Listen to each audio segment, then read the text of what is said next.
This is Julien, and I'm here with Jeff, and what we're going to jump into in this video here is a segment from a seminar that we did together on the topic of charisma, and how this is something that we all have, we're all born with, yet due to our childhood, our upbringing, different circumstances, for example, past traumatic experiences, it's something that gets stuffed down inside, gets buried inside of you, and the process of becoming charismatic comes down to unleashing that innate charisma.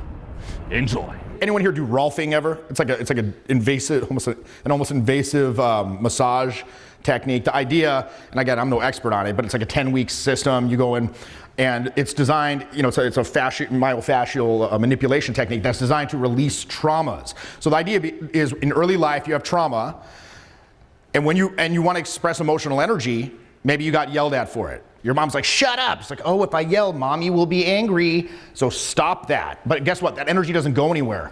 It still wants to be expressed. How do you stop the expression of emotional energy? The brain wants to stop it. What is the process? Physical tension. This is one of the biggest mind fucks for a lot of people. Physical tension is what causes it. Because the mind can't do anything. It has to call the kinesthetic mode into play as its enforcer to shut it down. Like, think about when you're trying not to cry. Glottal tension, held jaw, look straight forward. Maybe your shoulders tense up, you hold your breath. Again, you call physical tension into play. Now, if the emotion is not strong enough to break through, it will be suppressed. But that energy doesn't go anywhere. It still wants to have expression. So again, the idea being that you get these early traumas in childhood, tension is brought into play to prevent their expression. Doesn't go anywhere. More tension is called into play to keep it tamped down until ultimately these things kind of become locked in place. And like I said before, they're sub-threshold, where very often you're just no longer aware of it. You're like, this is just how it is. And again, a lot of these Rolfing practitioners, they report that when they go through the process, they'll often remember like past traumas and stuff like that. Yeah, I mean, the key thing to understand here before going deep is that everyone is charismatic. Like, all of you are charismatic. Is there anyone who's like, not me, it's a little different for me? Who here's an introvert? Raise your hand. Okay, a lot of you. Would you consider yourself a charismatic, outgoing person? Yes or no? Just by the pathetic, it means no, right? That just answers it. The fact that no one can be like, nope, or yep, that just shows it. Don't let this label of introvert confine you. Because that's the thing, I'm an introvert, so how am I going to make that work in society? No. An introvert simply means, okay, I have suppressed and repressed different expressive aspects of myself. That's it. As Jeff mentioned, it could be you're in a restaurant as a kid and you speak a little too loud and your parents might not even yell. They might just be, you know what? What's your name? Johnny. Johnny, just shush. Hey, Johnny, shush. That's nah. And you could be saying something like completely absurd, right? I was told as a kid, I was in a restaurant and apparently I yelled like, is this dead cow? And it was like a fancy, and everyone's like, oh my gosh. And they might be saying, shush. Now the way you might interpret that as a kid, however, could result in you experiencing something traumatic. Now, what are you thinking? Shush, how is that traumatic, right? What is trauma in our mind? Getting your leg blown off, violence, abuse. Is that traumatic, yes or no? Yes. Yes, of course. But we fail to remember that trauma, which is something that's too overwhelming to process, also depends on the person's perception of the world. As a kid, your perception of the world is very limited. As a kid, you might interpret me being, shush, Johnny, as, shut up, Johnny! Shut up! But in reality, I'm just like, shush. I might even say, I'm like, Johnny! Say dead cow again. Okay? Now, say you interpret that way. You're like, those are your parents. Yeah. If we abandon you, what happens to little Johnny? Can Johnny fend for himself? No. Even to this day, who knows, right? Now, you're like, in this moment, my parents don't love me, they're yelling at me, they could abandon me. If they abandon me, I die. And suddenly your survival instinct starts kicking in. Wait a minute. If I start being a little too loud and expressive and saying, hey, is this dead cow? I could die. And as Jeff mentioned, the mind intervenes like, let's get rid of this. The aspect of me that is loud, let's disown it, stuff it down. That's not me, that's not me. And here you are in your adult life. With time, that resistance amplifies. And I'm like, hey, be loud, Johnny. Say it. Say dead cow now. Dead cow. You can't. But we'll actually give him a hand for that. That was pretty good, right?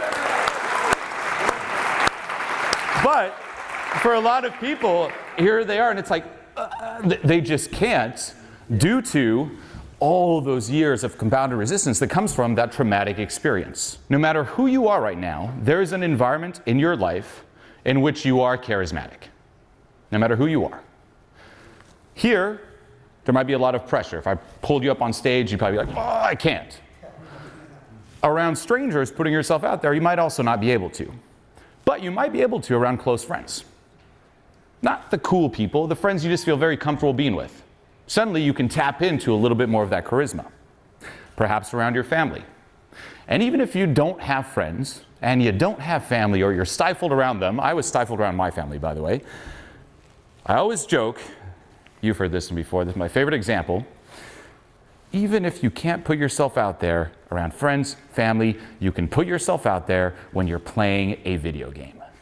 Right? Take the nerdy kid who can't speak up, walking in the street, just don't look at me, gets home, puts the console on, puts it on, turns it on, puts the headset on, and suddenly that kid is just chatty, right? You ever hear some like live streams, it's now on YouTube, it's like, hey, yeah, no, shoot this, and no, take that, and it's that little kid out in the street, impossible, right? So there's different environments, different people that prevent that innate charisma from expressing itself. You know, I was very good at rote memorization, okay? And I would go out and I got to the point where I had literally 2 or 3 hours of just completely memorized material. I had it to the point where I had pauses to give the illusion of spontaneity. I would be like, you know, because the question I get out, like for example, I talked to someone and one comment I would hear quite a bit would be, what the fuck is wrong with you? And so I had a stock response to that, which is, I'm not entirely certain, but if I had to hazard a guess, I'd say it's most likely a combination of genetic predisposition and environmental factors such as upbringing. Now, if I say it like that, it's gonna be like, oh yeah, that's like a stock response. I'd be like, well, I'm not entirely sure, but if I had to like hazard a guess, I'd say it's probably a combination of genetic predisposition and environmental factors such as upbringing. So anyway, change the subject, right? So I was very good at that, but here's the thing, that stuff would work, but what's the problem with that? What happens when it runs out? Bye. It can just hold them there temporarily. They're like, giggle, giggle, giggle, and they say they're temporary, like this person's funny. As soon as it stops, then guess what? Piece of furniture. And they're like, oh, okay, the fun is gone, bye. But can it give you confidence and then you can kind of jive with Anything can give you confidence. However, if you do not address this fundamental underpinning, you're fucked. So there's 4 things here. Number 1, you got to understand the nature of the system itself, right? There's the projective modes, there's internal guidance modes, intellect, emotional process, intuitive process, higher observer, universal energy, okay? Then, of course, once you understand the system, that's just the first step. Now, you've got to learn to exercise the projective modes. So in this program, Charisma Mastery, what I've done, I've created basically an exercise process. And one thing that I hate, I wanted to give this to people so they could do this by themselves. Now it's much, much better in a group setting, and I'll tell you why. Because so much of this is dependent upon other people perceiving. Like if I tell you you have facial armoring, you might not believe it. But if 20 people in the room are like, no, you got the facial armoring, maybe you'll be a little bit more likely to believe it. Because up here, we're just some dudes. But if it's like 40 people telling you, you might be a little more prone to take that on board. So process 2, exercise the projective modes, isolate the weaknesses, strengthen them, put them back together in a more completely realized whole. Then start to learn to exercise those higher guidance modes. Start to understand how your thought process works. Develop an art of thought, if you will. Right? What does that mean, to have an art of thought? It's like the art of anything, like the art of running. Right? People have been running for millennia. Only recently did like Usain Bolt like break the world record because they've developed an art around it, right? So start to look at your thought process, understand it better. Start to understand your emotional triggers and start to cool them off or at least change your relationship to them. Start to open, and this is a huge one, start to learn to open up to intuitive energies. You can't access that directly, but you can exercise your ability to be open to intuitive impulses. And what does that mean? What does it mean to have an intuitive impulse? Anyone? You ever heard of us talk about something called the $1 million mouthpiece? Where you can just go up and talk, and never run out of things to say? The problem with that is people judge their intuitive impulses in process. So then they can't respond dynamically as things unfold. So exercising that capacity. So understand the system, exercise the projective modes, exercise the internal guidance modes, and then, only then, you can start to exercise the various skills involved in charismatic communication, understanding how to concentrate and training your concentration, not just on singular people you might be interactive with, but on what's going on internally as you interact, what's going on externally around you, and managing that. Okay? Learning how to structure things and move things forward and make process changes smoothly, sometimes quickly, sometimes more gradually. One of the biggest things that I hear when clients come up, they're like, this just doesn't seem like me. It's like, what is you? What is you? How did you learn how to be you? You were a kid. You saw your parents. You saw other people. You imitated. You practiced. Eventually you would arrive at a way of interacting with the world that you call your personality. But that process, again, any ways of being are no more natural than any other. But now you've taken these on board as your identity. And then last but not least, learning how to coordinate everything together. If you think of your upbringing, say this is all that is you, okay? You're born, and then you start interacting with the world. And you form this split. There's the acceptable you and the unacceptable you. Every time you experience something traumatic, or you start mimicking, you're like, well, this is acceptable, being quiet. Being loud is not acceptable. So you place it here. And this becomes what you consider you. As Jeff said, what is you? It's this. Oh, but that's being fake if I'm being loud. No, what if right now you are being fake? What if the default is you are being fake? We all know that saying, like, fake it till you make it. No. What about act real until you remember? Until you remember everything that you are. Right now you're faking it. You're faking saying, I'm only this. And this varies depending on the person, right? Someone here might be very shy and stifled. Someone here might also be over the top, hey, like obnoxious all the time, but they just can't relax. And they put the relaxed, being quiet in the unacceptable. Now, the approach that most people take is they assume, okay, this front is me, and I'm going to optimize this front with lines, I'm going to work on it, so on and so forth. What we're talking about here is letting go of this front, piercing through it, and re-owning all the things you disowned and becoming whole again. And that's when it feels effortless, when you're just letting it come out of you, right? It's the whole power versus force. Here it's, I got to maintain this, I'm going to force it and maintain a front. Here it's, you know what, I'm just me. Ugh. And that is the thing that everyone is after, and that is also what ignites that charisma. A fake front isn't charismatic. You tapping into everything that you are, which no one is doing, that is charismatic, that is attractive. Now you can use different lines or ways of expressing yourself to trigger things that you disowned. So for example, say here, it's a very people pleaser front, right? You've heard of the whole push-pull. This person here is going to be agreeable with whatever you say. It's like, oh, so where are you from? Oh, I love that place too. If you tell that person, okay, start disagreeing a bit, that could be a challenge. Say, hey, do you like, right or left? Or up or down? And you're like, up. I'm like, I don't like up. I like down. That might be extremely triggering because they're tapping into something that they disowned. Now, does it solve anything? Not necessarily, but it brings up that resistance they can then process. On the flip side, someone who's just over the top, push, and put the agreeable and the unacceptable side, for them agreeing, complimenting, being nice is just as triggering. Push-pull isn't something that you should do. It just naturally happens when you're being everything that is you. There's naturally things you disagree with, naturally things you agree with. So it's not about crafting the front or working on the front, it's about dissolving the front. Make sense?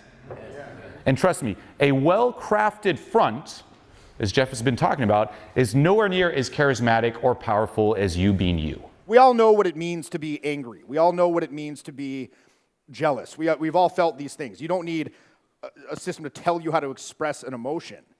But what is like an attitude, an emotional attitude? If I say to you desperate, if I say to you hysterical, if I say to you annoyed, you know what all those things are. You felt those before. But any of those words, it's a message.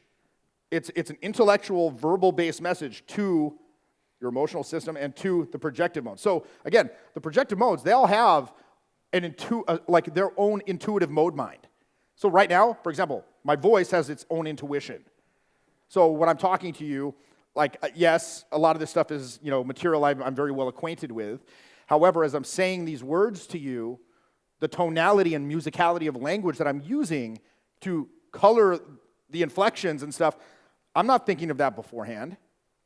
That's happening in process as a function of my vocal intuition, right? What is the pitch? Where do I insert the pauses? Do I do a pop? Do I do bumps? Like, et cetera, et cetera. Again, same thing with like my gestures. I'm not thinking like, where should my hand be right now in order to make this point more emphasized? Like, that's happening in process. Same thing with, again, my eye focus process with, again, the musculature around my face as well. So with that, number one, you got to start to identify where these entanglements are. So we isolate, we exercise them separately, and then we build them up. And a lot of this is just very simple stuff, like one of the very first exercises that we do. In fact, let's do this right now, everyone. We call face brushing. Why do you call it face brushing? Well, just like brushing your teeth, you do it every morning to expand facial expressive capacity. And all you do, it's just a flex of the face where you make your face move in every conceivable way that it can. In fact, let's do it right now, okay? So let's do it. Follow me along. Everything open. Everything closed. Top open, bottom closed. Bottom open, top closed. Okay? Top or everything left. Everything right. Top left, bottom right.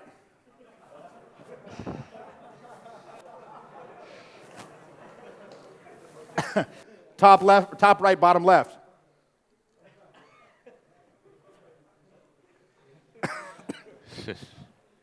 Top up, bottom down. Top down, bottom up. Now notice too, this is interesting, okay? When I did top down, bottom up, when I did top down, bottom up, I noticed my shoulders went like this. So I called into play, not consciously, I called into play some kinesthetic tension because some part of me deemed that doing that is emotionally dangerous. Because here's the thing, we are conditioned to fear the expression of emotional energy. The quality of the emotion is not important. Whether it's happy or sad or anger, we are conditioned to tamp the shit down. It's dangerous. So over time, you develop these tensions. On one of the live events, I had a client, he was like, how much of this would be too much? Like, how much facial flex is too much? Like, there's no such thing in practice, in actual interaction, in actual performance, if you will. Then yeah, it's contingent upon, like you said, the context of the situation, your relationship to that person, what you're attempting to accomplish, et cetera, et cetera. But there's no such thing. That's like asking yourself, how much is too much vocabulary? There's no such thing as too much vocabulary. Now, if I'm like out in the hood and I begin ruminating with people in polysyllabic words and talking, I might come across as this pretentious dick, right? Conversely, if I go up and I just kind of use a very loose kind of inarticulate diction with someone in like a high status business event, that might not have the desired effect either. So it's all about, again, learning how to stylize, but building choice. Because here's the thing, it's all about developing fields of choice potential. So if I'm sitting in a chair and I'm sitting next to Mikhail Baryshnikov, right, like the greatest ballet dancer in history or whatever, and we're just both sitting there, Baryshnikov is going to be radiating a greater sense of power from his state of repose than I am, because of his greater field of kinesthetic choice potential surrounding his state of rest, if that makes sense. So how does this translate to actual interactions? So if he or I were to go up and speak to people, we could be very chilled out and not really do much of anything. You know, that's why a lot of times people see us, you're talking to others, and it just kind of doesn't even seem like we're doing anything. It just sort of happens. They're like, what are they doing? I'm not doing anything differently than they are. Well, if we choose to be kind of in a state of repose and chilled out, people can sense that's a conscious, proactive decision on our part, as opposed to what? For the client, that's the piece of furniture. It's a necessity. He doesn't even have a choice. This is all he can be, is a podium. This is him. This is our podium boy. And what is podium boy going to see? He's going to see shitheads at work getting promoted over him, taking credit for his work. He's going to see people in the peer group talking over him, ignoring him, not taking him seriously. He's going to see people ignoring him when they try to approach. And guess what? Like, you think that if you don't handle this, it's somehow going to maybe not get better, but it won't get worse. No, it'll get worse. Trying on these kind of like different ways of being, it's like putting on new shoes. They might be a little painful at first. You got to wear it in. But these, like adopting different ways of being, again, these are just patterns of behavior that are no more natural or unnatural than any other. And the process of moving towards this so-called cool person, it parallels the original process of how you arrive at your personality today. But one of the biggest things is, I guess, I don't want to do that. It's not me. It's not me. It's like, how did you learn it? Well, number one, that's like going to like a boxing class and being like, I don't want to hit people. It's not me. It's like, well, that's what it is. You shouldn't have come to the class if you didn't want to hit people, because that's what it is. And they're like, how did you learn? How did you move away from that? I'm like, I saw what I was doing didn't work. Right? Like, okay, this doesn't work. Let's try this. Oh, that worked a little better. Okay, maybe do that more. And then, so it's a slow process of just kind of learning what works for you. Right? But interestingly enough, it's like, and then so there's two aspects to it. There's like learning what works, technique-wise, learning to let go. It's all about choice. Sometimes you're going to need to be quiet. Sometimes you're going to be more boisterous. Learning those techniques of how to move it forward, whether it's negotiation, whatever the case may be, you know, of the particular social conventions of the interaction you're trying to have. And then beyond that, so it's letting go. Letting go of needing it to work. Letting go of needing the validation of, you know, of having that dependence on others' validation or judgment. And interestingly enough, this is kind of a paradox I found. The more that you just kind of put yourself out there and let the chips fall where they may, so to speak. Like, look, I get it. I'm for some, not for others. Right? A lot of people think I'm weird. Other people think, wow, this guy's amazing and hilarious.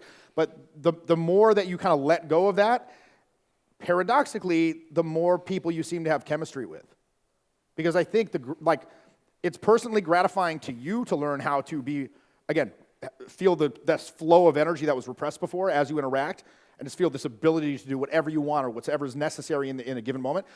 But it's gratifying to the people you interact with as well, because it gives them a sense of increased human potential, right? Like, maybe if I hung around this person, I could feel like that too. Maybe this person's free in a lot of ways I'm not, and if I were to hang around with them, I could kind of learn to be like that myself. Definitely learned a lot, just to be able to connect with people a lot better. Jeffy's really studied down to the roots of how we're so stifled and you have these entanglements inside you and how to release them. I definitely recommend this program for other people to take a deeper look within themselves. Jeffy's program is amazing. This program is extremely exercise-based. It's designed to give you a process to identify these weaknesses in your communicative system, to open and sustain charismatic expression, charismatic communication with increasing consistency. All sensory communication is based on some relationship of these three perceptual and projective modes. Any art involving human communication is going to benefit from knowing how the communicating power of each mode can be enhanced. Charisma and conversational skill really hasn't had a vocabulary for talking about these issues surrounding the technique. Most of the books you read, the vast majority of them are very surface level, very hokey. And even with experienced teachers, the feedback can often be very subjective and vague. You seem kind of stifled. So I want to change the way that these criticisms or descriptions are verbalized and get very, very specific. So when we're talking about these blockages, we know precisely what we're talking about here. If you follow the instructions, you see something very, very net and precise that happens. You're gonna see the result instantaneous. The best charisma program I've ever seen. So I learned something which is very rare. How do people use their energies when they communicate? How can I help them become masters of those energies? So when you go out and you feel that blockage, that inability to act, oh, there's the person I want to talk to. I know how to go talk to them. I've read the theories, I've watched all the videos, but I can't take action. What's impeding the flow? Remove the obstacles, isolate the skills, exercise them separately, then put them together, back together in a more completely realized whole. Unleashes your true charisma. And in fact, you have some glimpse of energy you can manage on the wall side. Increase it, decrease it, manage it. Seriously, it was absolutely amazing and astonishing. How to speak to all the issues surrounding this interrelationship between intuitive and intellectual resources is arguably the most fundamental challenge facing anyone who's attempting to improve their communication skills. So this program intends to prepare your total instrument to open and communicate freely, but also teach you to let go. He will take you by the hand and guide you step by step with his method that he's been trying and improving, and you're gonna get the results that you wanna be looking for. Overall, this is a really broad spectrum course in charisma. I think I can apply it in my dating life, also in business and other areas of my life. So if you're looking to develop general charisma that you can apply across all areas of life, definitely check out Jeff's Charisma Mastery.